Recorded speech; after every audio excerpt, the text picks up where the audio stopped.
Boa noite a todos e a todas. Sejam bem-vindos ao nosso segundo dia de formações, né, para o 7º Prêmio Dana de Artes Visuais, dando continuidade às nossas formações que iniciaram ontem, né.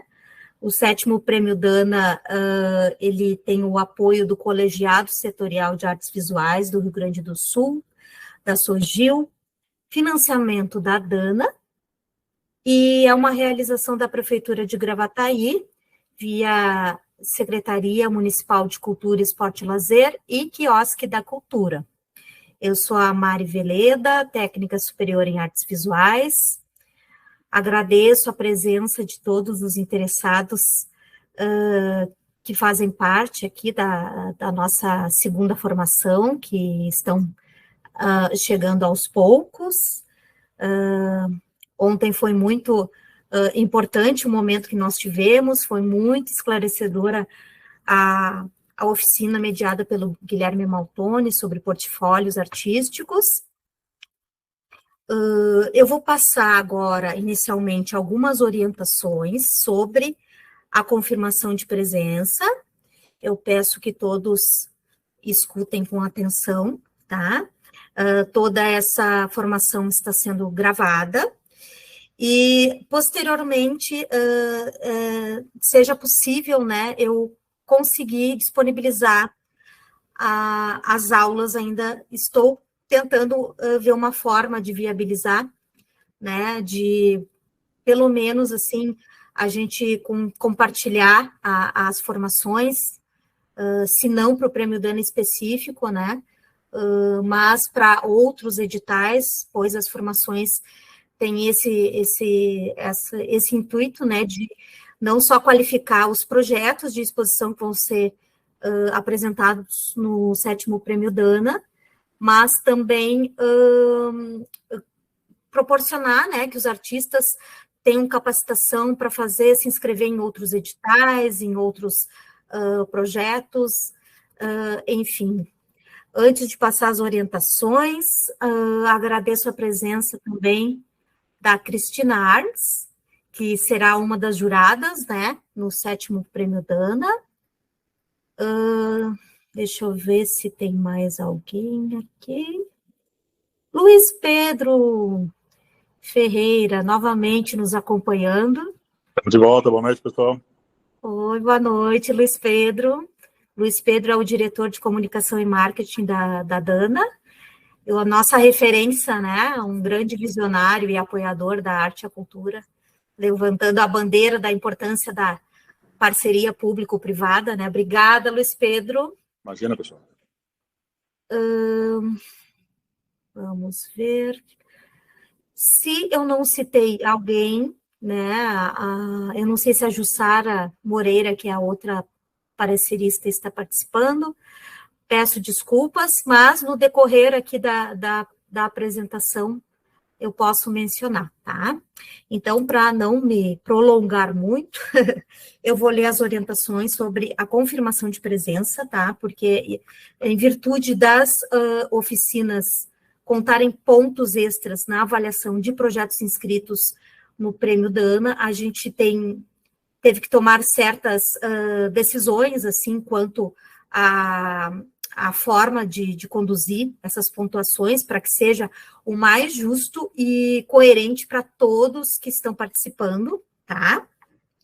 Então, a única forma de registro de presença aceita será o formulário de presença que eu vou disponibilizar no decorrer, né, da oficina, após, no mínimo, transcorrida 1 hora de oficina, tá? Sendo vedada qualquer outra forma de registro, seja por notificação via e-mail, me mandar um WhatsApp, pedir para eu conferir o vídeo e ver que a pessoa participou, que interagiu, fez pergunta. Não, a única forma de confirmação de presença é através do preenchimento do formulário. Por quê? No caso de coletivos artísticos... O meu está sem volume.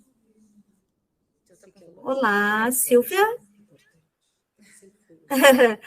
Silvia teria como desativar o som?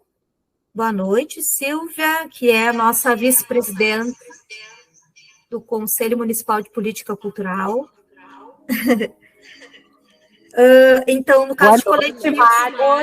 Oi. Boa noite, Mari. Boa noite aos demais. Boa noite. Silvia, seria possível tu desativar só o som, o áudio, porque está dando eco na... isso. No caso de coletivos, né, tem que colocar na hora da inscrição lá da confirmação da presença o nome da pessoa que está representando o coletivo. Então, por isso que a gente tem que bater essas listas com o relatório que eu recebo depois do Google Meet, né? Para projetos inscritos no Prêmio Dana, né, serão concedidos 2,5 pontos extras por formação realizada, desde que acompanhe pelo menos 75% da oficina, tá? Isso vai ser confirmado pelo administrativo da Secretaria de Cultura, por meio do relatório de participação automático gerado pelo Google Meet. Ontem, por exemplo, nós tivemos a formação, eu recebi um relatório ao final da reunião, com todos que entraram, o horário de entrada e o horário de saída. Então, eu tenho como saber se a pessoa ficou 75% da oficina ou se ela ficou apenas 15 minutos, e não seria justo com quem acompanha toda a oficina dar pontuação extra para quem não acompanha efetivamente. A gente tem como ter esse controle, tá? E aconteceu uma situação ontem nesse sentido, e por isso agora a gente colocou que tem que ser 75% de acompanhamento da oficina, até porque para vocês terem um aprendizado, né, total e mais condizente e justo para que todos os outros que participaram, né? O formulário de presença que eu vou colocar aqui no chat ao final da formação, tá? Ele não pode ser compartilhado com pessoas que não estejam participando da formação, tá? A gente tem como saber pelo relatório se a pessoa entrou efetivamente ou se ela recebeu o link de alguém que estava presente na reunião e ela somente preencheu, registrou a presença e não participou. A gente bate os dois relatórios, tá? Não é preciso enviar atestado de presença a fim de comprovar a contagem de pontos nas inscrições do 7º Prêmio Dana, porque nós vamos fazer essa conferência pelo formulário de presença e o relatório do Google Meet. Após toda a fase de seleção do 7º Prêmio Dana, provavelmente lá no mês de maio, eu vou enviar certificados digitais aos e-mails dos participantes que registraram, confirmaram presença, né? E daí vocês podem usar isso no portfólio de vocês, em currículo, né? E em outros editais. Então, vai ter um certificado de participação. Só que agora, no decorrer das inscrições, eu não tenho como providenciar isso. Vai ser provavelmente no mês de maio. Então, as reuniões são gravadas, né? Eu estou avaliando uma possibilidade de disponibilizar a nível de conhecimento essas formações posteriormente, porém, se forem acessadas fora da reunião síncrona, que é o que vai acontecer hoje, e somente visualizando nesta plataforma, ou, enfim, no canal do YouTube na Dana, né, que a gente vai ver a possibilidade, não vai contar pontos, mas fica nível de conhecimento para vocês acessarem. Ainda estou vendo isso, tá? Não sei, provavelmente na semana que vem eu consigo fazer essa publicação dos vídeos lá para quem quiser ter conhecimento e aprender a fazer portfólio, projeto de artista, projeto cultural, expografia e comunicação.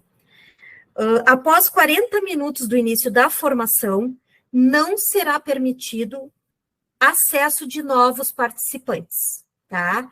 Ontem aconteceu de pessoas entrarem ali por pedirem o acesso a partir das 8h30, que já estava no final da oficina. Então, após 40 minutos, ou seja, 19h40, né? Na verdade, vamos contar a partir do momento que eu passar a palavra para a Mel. Após 40 minutos de início da efetiva formação, né, a gente não vai permitir mais a entrada de participantes, porque daí não seria justo também, e a pessoa já perdeu 40 minutos de oficina, tá? Preste atenção, registre a sua presença assim que for lançado o formulário, pois assim que encerrar a formação, o formulário de presença será fechado. Não há como registrar a presença após o encerramento da formação, tá? Amanhã, nós vamos enviar a todos que registraram presença um e-mail com a apresentação que vai ser disponibilizada pela Mel, tá?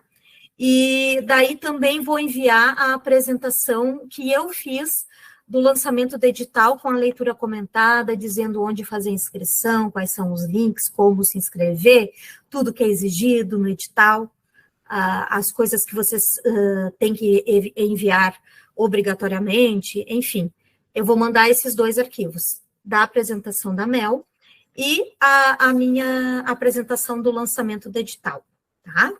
Então, agora eu vou apresentar para vocês a Mel Ferrari, que é a palestrante de hoje, tá?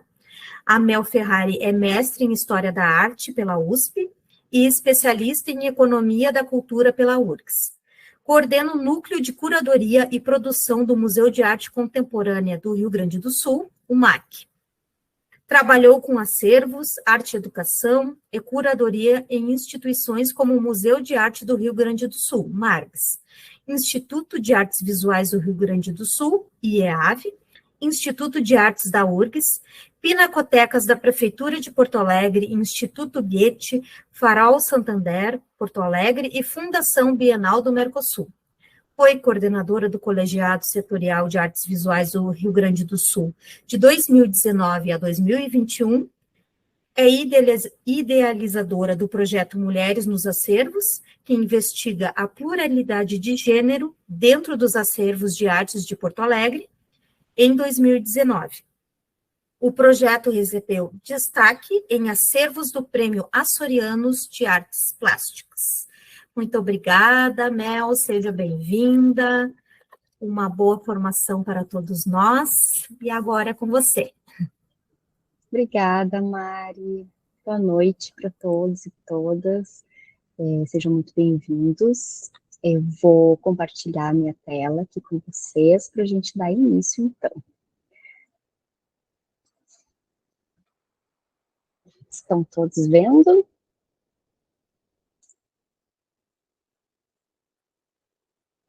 Bom, começando então, a Mari já me apresentou, eu tenho mais de 10 anos em experiência com produção cultural, especificamente agora das artes visuais. A minha formação da graduação é História da Arte, e eu acho importante falar isso, né, porque às vezes a gente pensa que História da Arte é um curso muito da pesquisa, mas é muito bom ver quando a pesquisa é colocada em prática, e a gente consegue fazer isso muito a partir do desenvolvimento de curadoria e do contato com artistas. E eu acho que eu começo, assim, falando um pouco sobre, né, falando sobre essa oficina de projetos culturais, dizendo que esse espaço que o Prêmio Dana proporciona é muito importante, né, na formação de artistas, de historiadores, enfim, de todo mundo interessado no campo das artes visuais, porque dá oportunidade mesmo, né, funciona como um laboratório, as oficinas funcionam como um laboratório,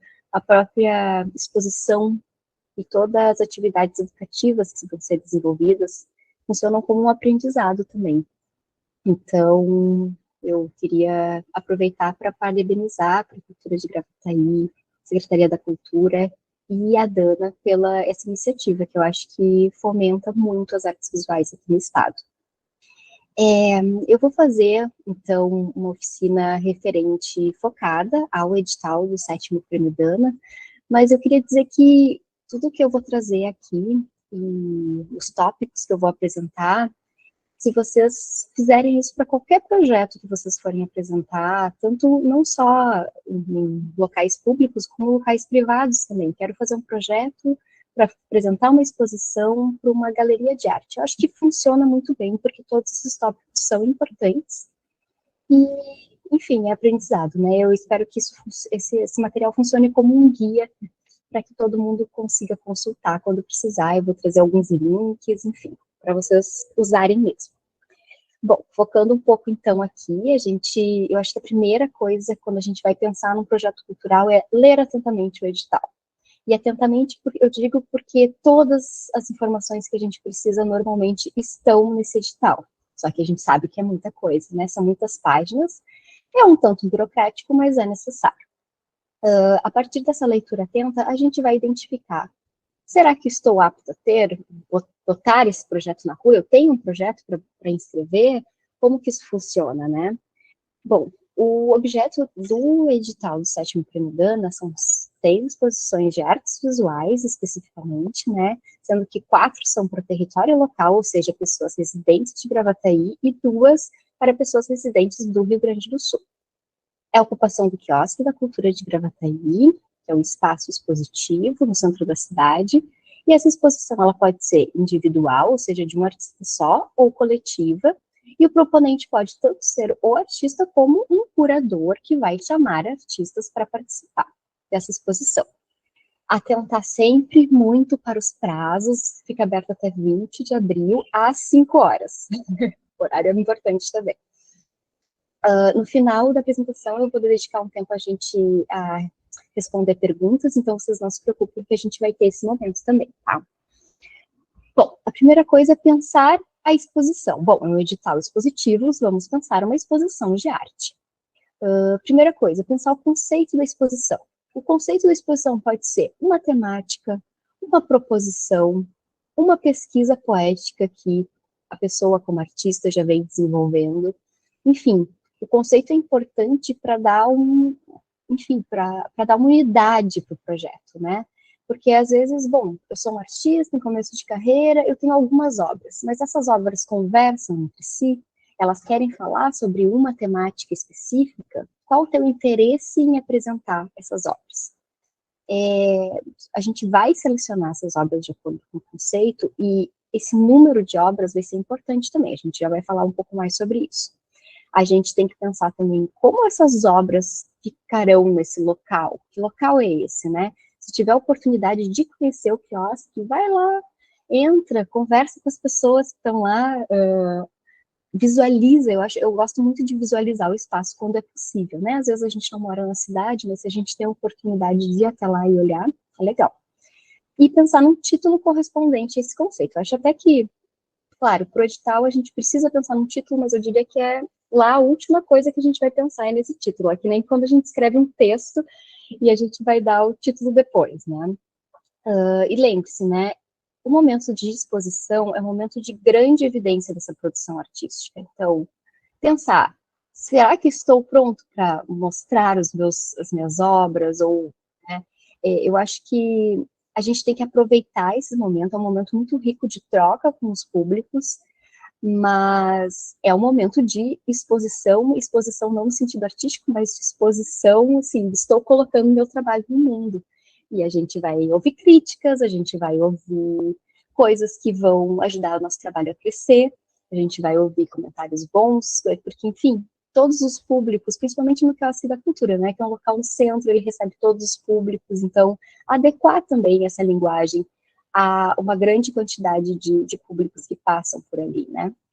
E também é uma oportunidade de expandir referências. Eu sempre falo, eu acho que quanto mais exposições que a gente vê, quanto mais lugares que a gente vai, mais referências a gente vai tendo para poder criar as nossas próprias obras, as técnicas, os modos de expor, né? É interessante ver como outros artistas pensam, por exemplo, eu tenho uma fotografia, como que eu vou expor essa fotografia? Vou imprimir em papel, vou imprimir em tecido? A gente vai falar um pouco sobre isso também.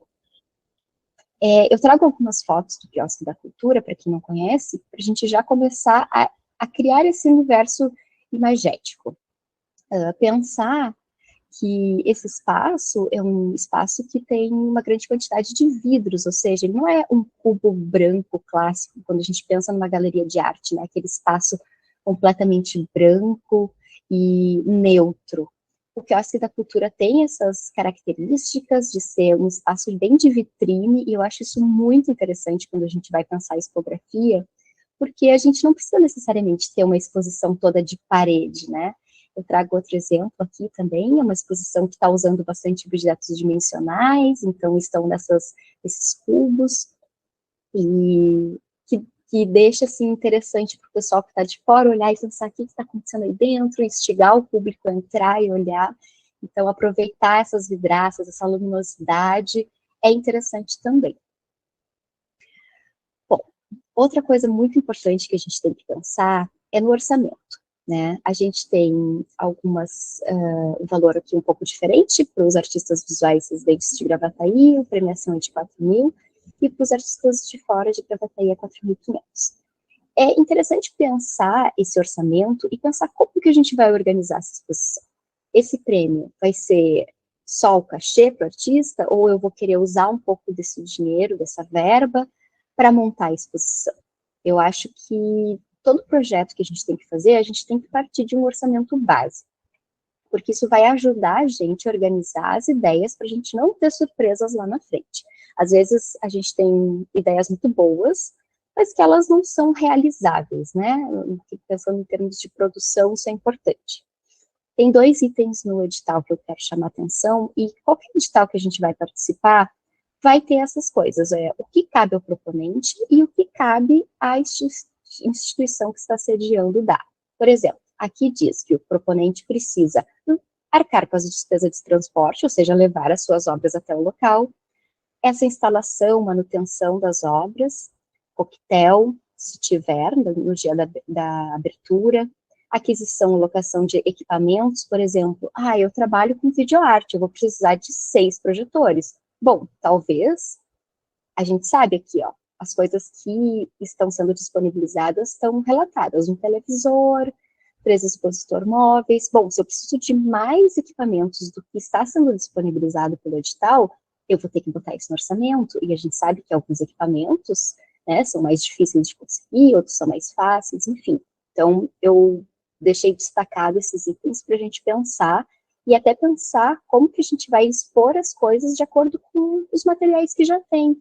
Bom, se a gente tem 3 expositores móveis de madeira, que a gente pode botar objetos em cima, talvez pensar uma exposição, né, mais tridimensional, em vez de uma exposição mais bidimensional com obras nas paredes. Eu elenquei aqui também algumas questões que eu acho que é importante a gente pensar. Por exemplo, suporte das obras. Bom, eu trabalho com gravura. Se eu trabalho com gravura, eu vou ter que emoldurar essas obras. Vamos orçar para ver quanto custaria essas emoldurações. Ou não, eu já tenho todas essas obras emolduradas, é só levar para lá. Só levar para lá e tem 50 obras. Precisa de um frete para carregar essas obras. Então, eu deixei já listado, e claro que esses itens não são todos obrigatórios, mas são coisas importantes para quando a gente estiver montando esse projeto, a gente pensar, e pensar já precificando, tá? Eu coloquei também aqui, eu vou sair um pouco dessa tela, eu não sei se vai cair a apresentação, mas eu gostaria de mostrar 2 links que eu separei para vocês. Eu vou compartilhar outra tela, só para vocês verem. Esses 2 links que vão estar disponíveis depois no material que vocês vão ver primeiro, uma planilha orçamentária, e aqui ela está com todas as fórmulas para a gente ir mudando quantidade, ocorrência, valor, e a gente tem um valor fechado geral. Isso aqui vai estar disponível para vocês. É um orçamento modelo, esses itens não são obrigatórios, mas eles, de novo, ajudam a montar esse projeto. E outra coisa é a tabela Salic. Por exemplo, tem coisas que eu não vou saber exatamente quanto que custam, mas se eu entrar na Salic e em itens orçamentários e item orçamentário por valor médio, deu erro na conexão. Mas isso daqui é um portal feito pelo Ministério da Cultura Federal, que a gente pode... Eu vou compartilhar de novo a minha apresentação, mas enquanto isso eu vou falando. A gente pode consultar valores, em média, de profissionais da área da cultura que, por região. Então, por exemplo, eu quero saber quanto custa o valor referente a um serviço de montagem no Rio Grande do Sul, para uma exposição, uma diária de montagem. E ele vai dizer, em média, R$ 400. Então, é muito bom, porque às vezes a gente não tem noção de quantas coisas custam, e aquilo é uma tabela base feita de acordo com os projetos que entram na lei de incentivo. Então, ele vai dizer, que pena que saiu do ar aqui o site, mas ele diz assim, esse é o valor mínimo pago por um projeto, o valor máximo, e ele te dá uma média. E essa média é muito boa para a gente fazer orçamentos, né, quando a gente quer ter uma ideia de quantas coisas custam. Então, esses links estão disponibilizados aqui para vocês.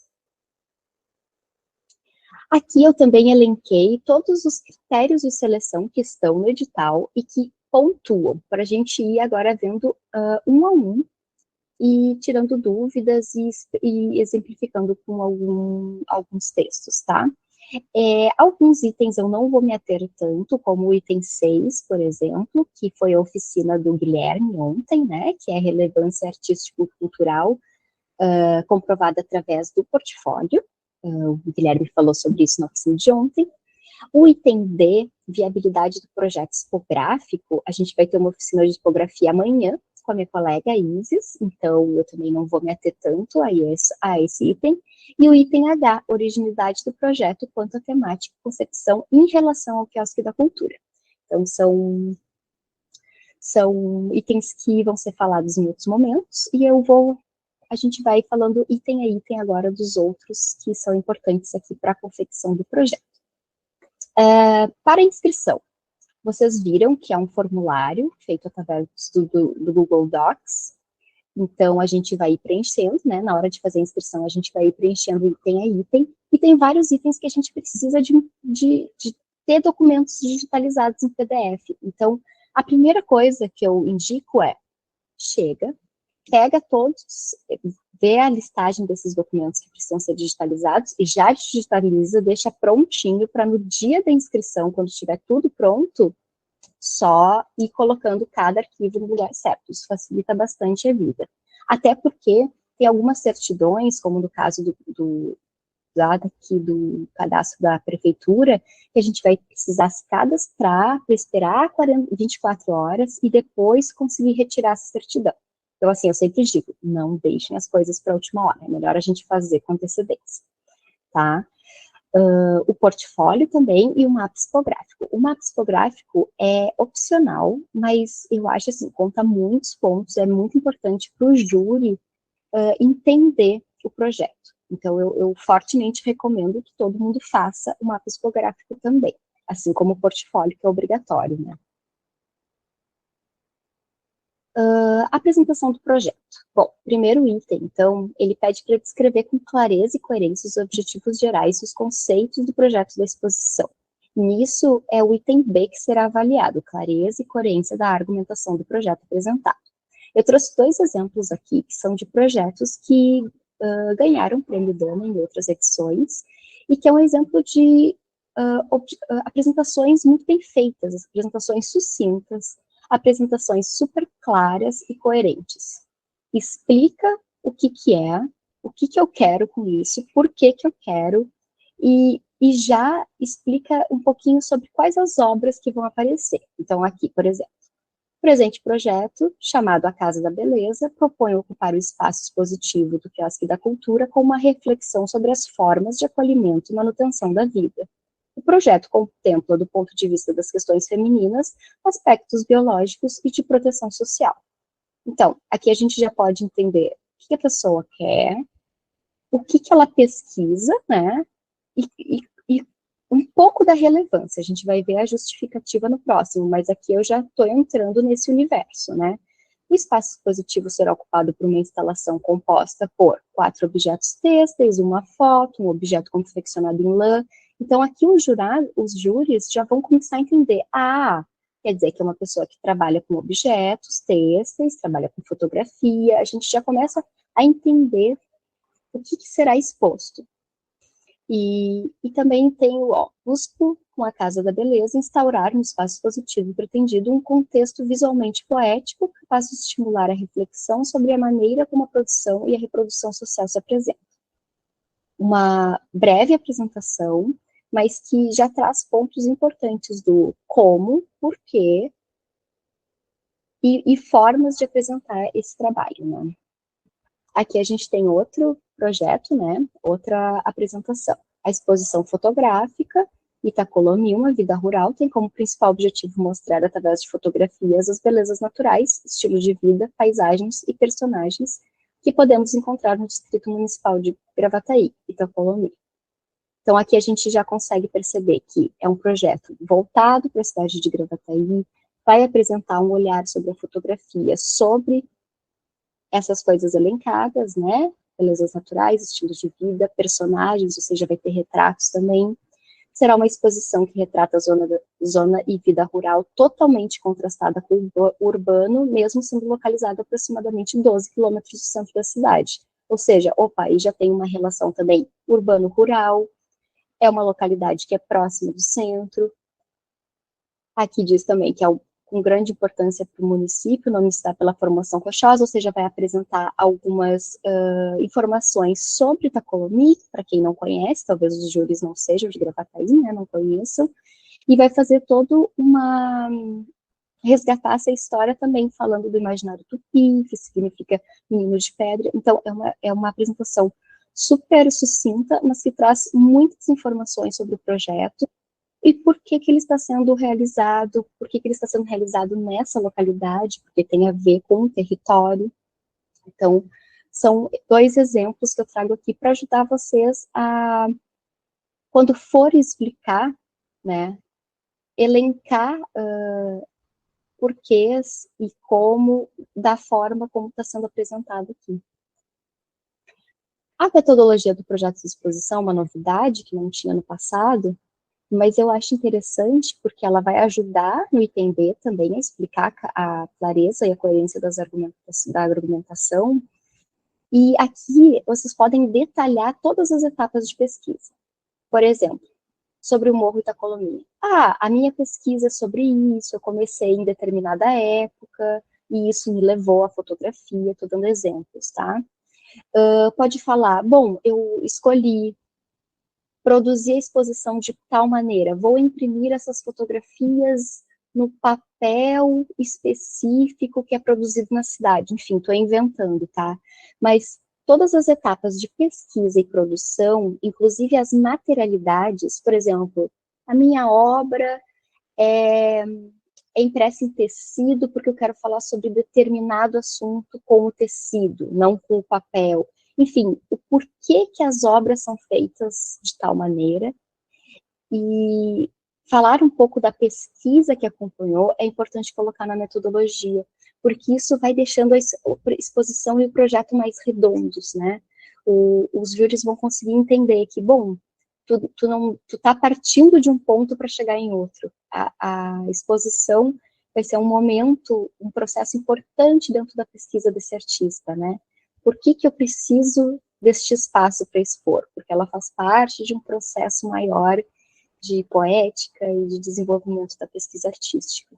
Então, isso faz parte da metodologia do projeto de exposição. Aqui também pode ser explicadas algumas coisas, por exemplo, canais de divulgação. O meu projeto tem uma página no Instagram, que eu costumo trocar e conversar com as pessoas, ou, não, eu realizo atividades de oficina com as folhas, que eu coleto na região, e eu já estou desenvolvendo essas oficinas há um tempo, e vai ter uma oficina também aqui durante a exposição, por exemplo. Então, todas essas atividades já podem ser elencadas aqui também na metodologia.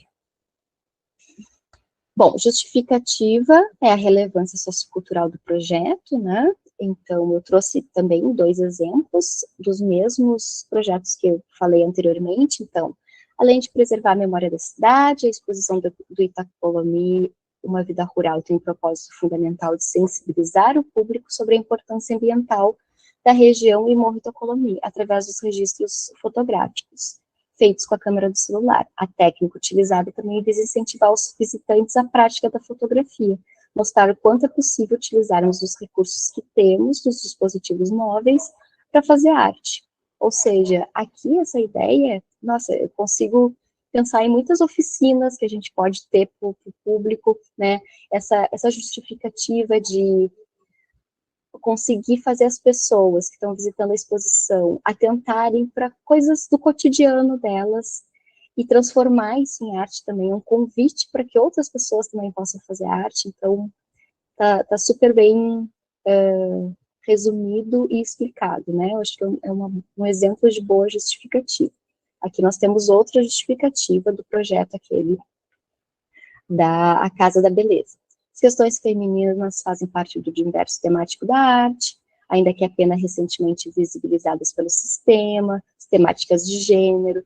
Então, está trazendo todo um debate sobre as questões de gênero dentro da arte, que estavam muito em voga ultimamente, né? E para atentar sobre as questões do cuidado, né? Ela tinha falado isso ali na apresentação. O tema é abordado por intermédio da fotografia, objetos têxteis, como a instalação, e eles estão em consonância com os debates artísticos culturais da sociedade. Então, aqui também, né, uma justificativa sucinta, mas que conversa com toda uma historiografia e história da arte.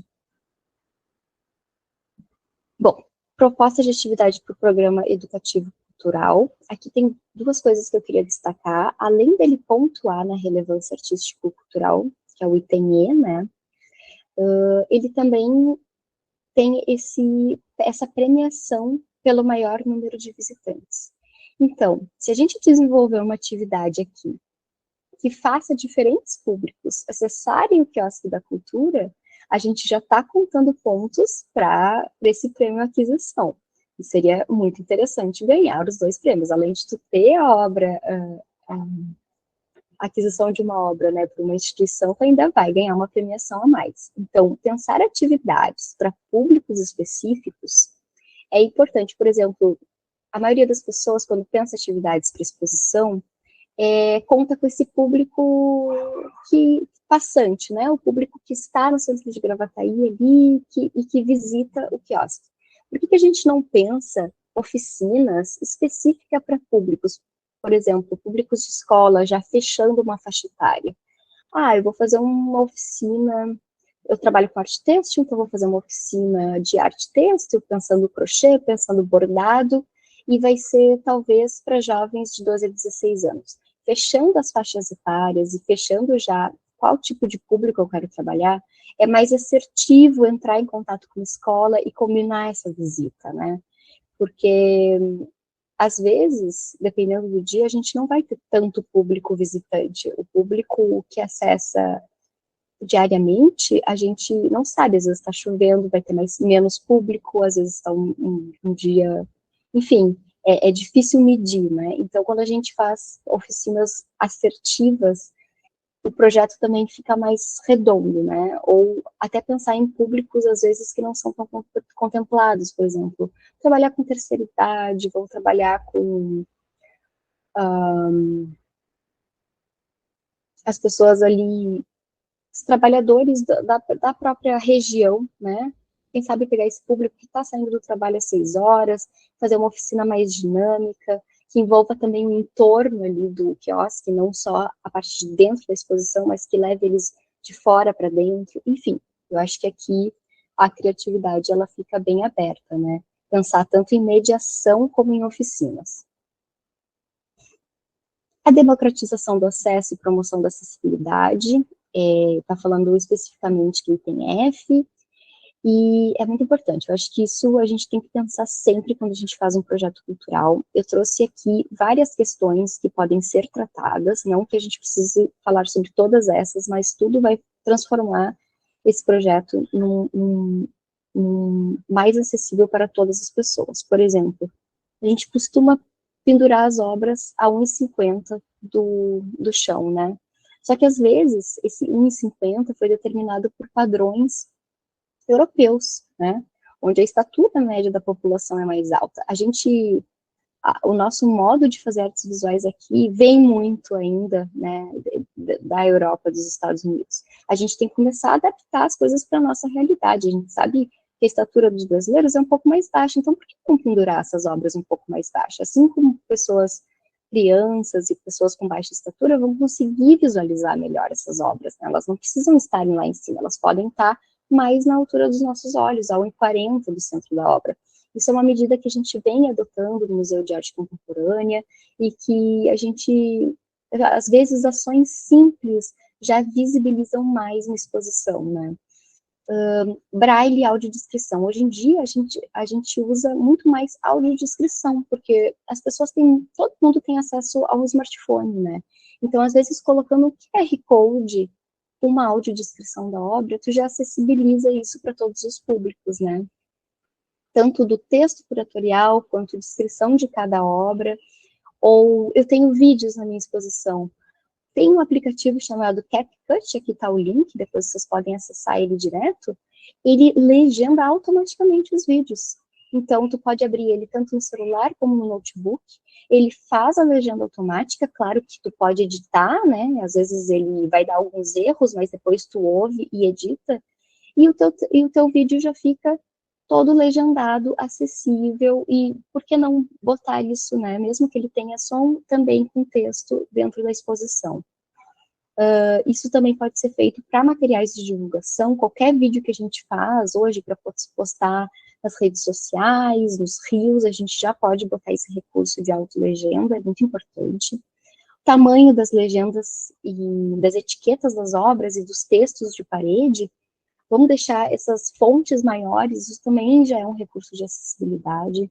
Maquetes táteis, às vezes a gente pensa maquetes táteis como algo muito caro e muito custoso de se fazer, né? Mas a maquete tátil, se a gente está falando, por exemplo, de uma obra têxtil, isso é uma coisa que a gente está pensando para o museu agora também, a gente tem uma grande obra têxtil que a gente instalou e que as pessoas têm muita vontade de tocar e não pode. Então a gente vai fazer uma oficina que as pessoas vão usar a mesma técnica que foi feita pela artista para fazer pequenas obras têxteis. E uma dessas obras depois vai ficar disponível ali para o público poder tocar, poder sentir como é esse tecido, são tecidos diferentes, enfim, então eles têm texturas diferentes. E as pessoas com baixa visão também vão poder tocar, né, como se fosse uma maquete têxtil mesmo. Também a gente esquece que a mediação é um recurso de acessibilidade. Quem sabe ficar disponível no espaço público para conversar com as pessoas, também é acessibilidade. E atividades educativas que atendam diferentes públicos também são promoção da acessibilidade. Algumas ideias, além dessas existem muitas outras, e hoje em dia a gente já tem bastante material variado na internet sobre isso, né? A transversalidade de segmentos envolvidos pontua no item G, tá? E eu coloquei aqui, como eu falo também um pouco do colegiado de artes visuais, né? Para quem não sabe, existem 12 colegiados da cultura, e eu elenquei ele aqui para vocês pensarem quais outros departamentos da cultura o projeto de vocês está se relacionando. Então, memória e patrimônio, livro de literatura, música, teatro, circo, para construir essa transversalidade, né? Bom, o meu trabalho fala sobre fotografia, mas tem muito a ver com audiovisual, ou eu trabalho com arte sonora, tem a ver com música, criar essas relações de acordo com outros segmentos, né? E pode ser também, não segmentos da cultura, mas outros segmentos dentro das artes visuais. Por exemplo, artes visuais e fotografia, artes visuais e a gravura, explicar um pouco por que essas coisas se conectam, é importante para esse item aqui. E os arquivos para avaliação da excelência qualitativa e técnica, aí vai pontuar no item A.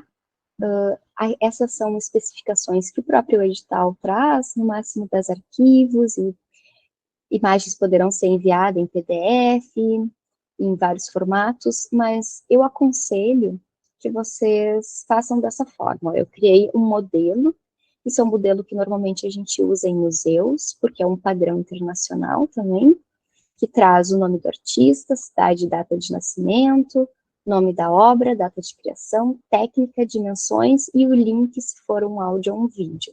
Aqui eu também coloquei um exemplo, né, de uma obra com os dados. Se for uma instalação que a gente ainda não tem a obra pronta, pode ser um desenho, um esboço. Esboços e desenhos ajudam muito o júri a entender esse projeto. E eu sugiro, então, que vocês façam um PDF, coloquem todas essas obras listadas com as especificações técnicas, porque às vezes só a imagem, e claro, estamos falando de uma imagem de boa qualidade, uma imagem hoje em dia de celular já é considerada uma imagem de boa qualidade, mas com uma iluminação legal, né, tenta tirar foto da obra usando luz natural, abre a janela, pega um dia que tenha mais claridade e faz uma foto legal, e coloca esses descritivos ao lado, porque o descritivo vai ajudar, por exemplo, a entender o tamanho da obra. Às vezes a gente tira a foto de um objeto, se a gente não tem outra coisa em relação ao objeto, a gente não sabe que tamanho isso tem.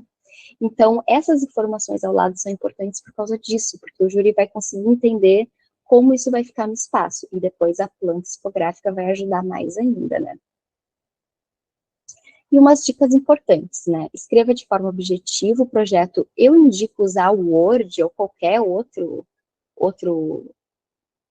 local que tu possa escrever antes de enviar pelo Forms. Não escrevam diretamente no Forms, porque daí a gente não tem como corrigir português, enfim.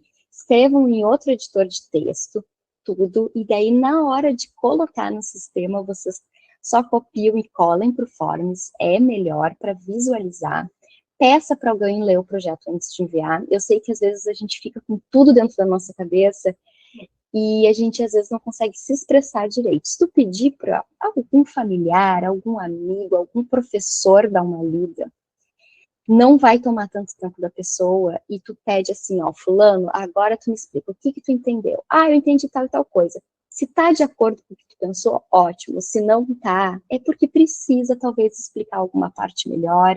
Então, assim, pedir para alguém ler é muito legal. E não precisa nem ser alguém das artes, viu? Pode ser alguém que seja de outra área, mas que só tenha um tempinho para ler com atenção e te explicar. Eu acho muito legal esse exercício de pedir para alguém ler teu projeto e explicar, porque se a pessoa começar a se confundir, é porque a gente precisa, talvez, em algumas partes, melhorar a redação do texto.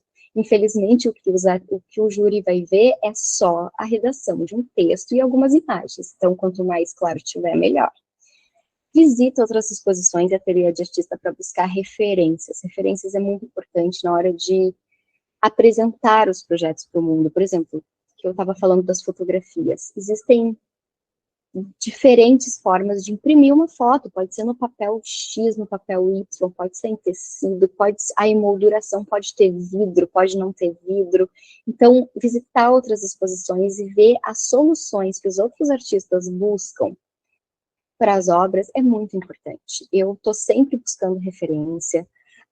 Eu acho que existem formas de fazer exposições mais em conta e que ficam de jeitos muito legais. Eu acho que a Isis vai falar um pouco sobre isso amanhã, na hora de construir essa expografia, né?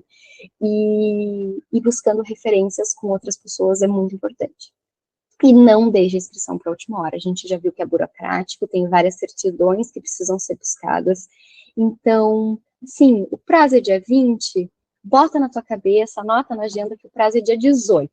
Porque qualquer problema que der, faltou luz, a internet caiu, tu não vai deixar isso para a última hora.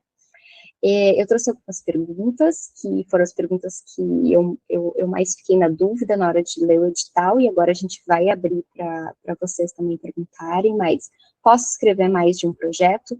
Não, cada proponente vai fazer somente um projeto, né, e não pode ter sido já contemplado em outras edições, e esse projeto precisa ser inédito. O projeto não necessariamente precisa ser inédito, mas quando a gente adequa um projeto para um espaço expositivo, pensando nas especificidades do espaço expositivo, é aí que teu projeto vai ganhar pontos, né?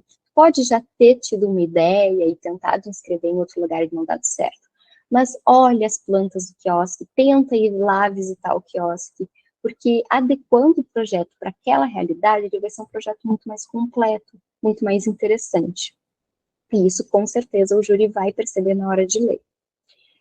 Queria deixar também o convite, né, para as próximas oficinas das colegas Izzy e da Marcilene, que tenho certeza que vão ser muito legais também.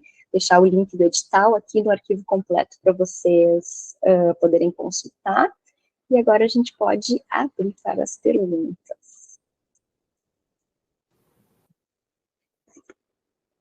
Oi, Mel, voltando. Eu te agradeço muito pela tua apresentação super esclarecedora, tenho certeza que já tirou várias dúvidas do pessoal. Inclusive, já adianto, né, que percebi na tua apresentação que tu trouxestes trabalhos que foram contemplados no ano passado, né, em 2022, e que as duas vencedoras, a Lia Braga e a Venise, estão participando aqui da formação também. Então, parabéns, meninas, pelos projetos, parabéns, Mel, pela apresentação. Tu trouxe várias questões importantes, que é o que eu sempre digo, né? Primeiramente, o quanto é importante o artista saber divulgar o seu trabalho, querer atrair público, querer buscar as referências externas, o quanto é importante os artistas visuais prestigiarem a abertura de exposição dos outros, né, entre os próprios vencedores do Prêmio Dana, né, enfim, o espaço do Quiosque da Cultura é o único espaço de artes visuais que nós temos em Gravataí, espaço público, né, de artes visuais que nós temos, então, é o nosso espaço de referência, é o local que a gente disponibiliza para a comunidade ter contato com a arte, o acesso promovido pelo Programa Educativo Cultural, que esse ano está contando também na avaliação. Tu trouxestes a importância da originalidade da proposta também, né? Que até não precisa ser inédita, mas tem que ser uma proposta com um diferencial, que é justamente isso que vai dar mais chances, né, para as pessoas serem selecionadas e contempladas. Então, te agradeço muito, foi super clara a tua explanação.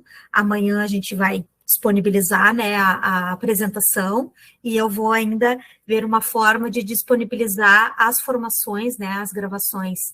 Então, agora eu acho que vou abrir a perguntas e respostas, né?